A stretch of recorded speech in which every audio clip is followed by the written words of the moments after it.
আৰু আমি আহিছোঁ এতিয়া স্বৰ্গদেউ ৰুদ্ৰসিংহৰ দিনত নিৰ্মিত ঘনশ্যামৰ ঘৰ। ঘৰ বহু ভাস্কৰ্যৰে অলংকৃত ধুনীয়া স্থাপত্য বংগৰ পৰা অহা ঘনশ্যাম উদ্দিনৰ ঘৰত আহিছোঁ।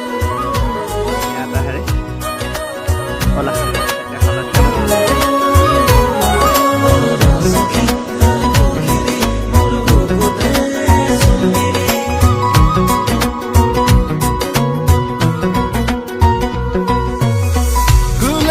গোলাপী গানতে তোমাৰে সপোনে যে ৰং ছটিয়াই